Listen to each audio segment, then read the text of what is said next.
In a whirlwind of political tension and online uproar, the fictional controversy that erupted after Representative Alexandria Ocasio-Cortez reportedly referred to Kennedy as just another old white man clinging to relevance became the spark that ignited one of the most unexpectedly emotional moments in recent political commentary, as millions watched the story unfold in real time, turning what began as a sharp verbal jab into a nationwide conversation about generational divides, humility, and the true meaning of public service. The remark, delivered during a heated youth policy forum, ricocheted across social media within minutes, fueling commentary from every corner of the political spectrum, with some accusing Ock of crossing a line and others applauding her bluntness. Yet amid the chaos and pundit chatter, Kennedy himself remained conspicuously silent for nearly a full day, leaving reporters and critics to speculate wildly about whether he would retaliate, dodge the controversy altogether,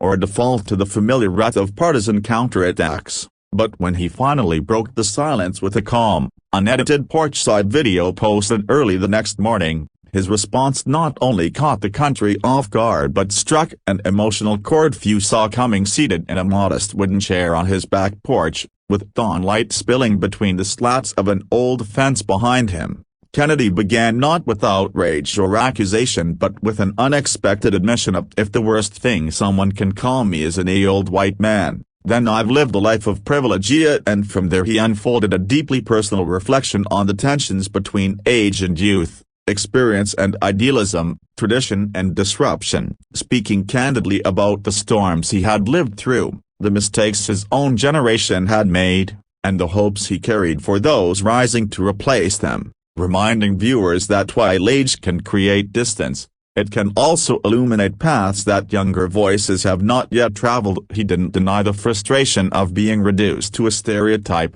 but instead leaned into honesty, saying, "Age doesn't make someone irrelevant, and youth doesn't make someone wise. What matters is whether we're still willing to listen even when it stings," a line that surged across platforms in minutes, stitched into reaction videos, shared with emotional captions, and praised for its humility and restraint, with thousands calling it a rare moment of grace in a political landscape often ruled by spite and spectacle. As the video continued, Kennedy spoke of bridges between generations, between perspectives, between anger and understanding, insisting that progress demands connection rather than division, and closing with the now viral statement that cemented the clip's legacy, "Don't judge me by my age or my skin, judge me by the bridge I'm trying to build," a sentiment that reverberated across communities and ignited a broader conversation about how easily political discourse slips into labels and how difficult it can be to return to empathy once lines are drawn. By late afternoon,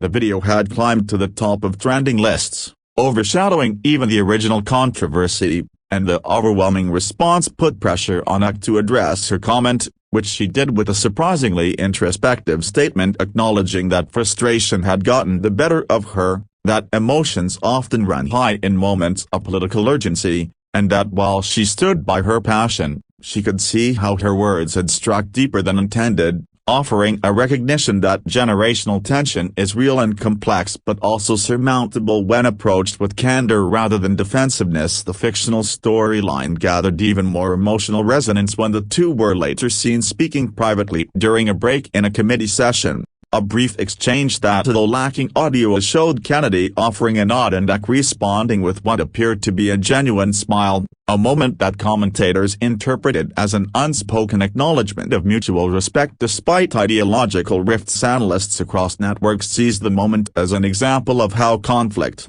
when met with sincerity instead of hostility, can evolve into dialogue that elevates rather than demeans, and viewers praised the exchange as a refreshing deviation from the usual cycles of insult and retaliation that dominate public life, one that demonstrated how vulnerability can disarm hostility and create the space needed for understanding. By the end of the week, the viral reply had become a touchstone for conversations in classrooms, workplaces, and community forums, with many citing it as a reminder that progress requires not only conviction but also patience, empathy, and the willingness to see beyond labels. And while the original remark faded quickly from headlines, Kennedy's message endured, leaving an unexpectedly inspiring imprint on a moment that could easily have dissolved into yet another forgettable political feud, proving instead that dignity has power, humility can go viral, and sometimes the simplest words spoken from an old wooden chair can remind a divided nation that bridges,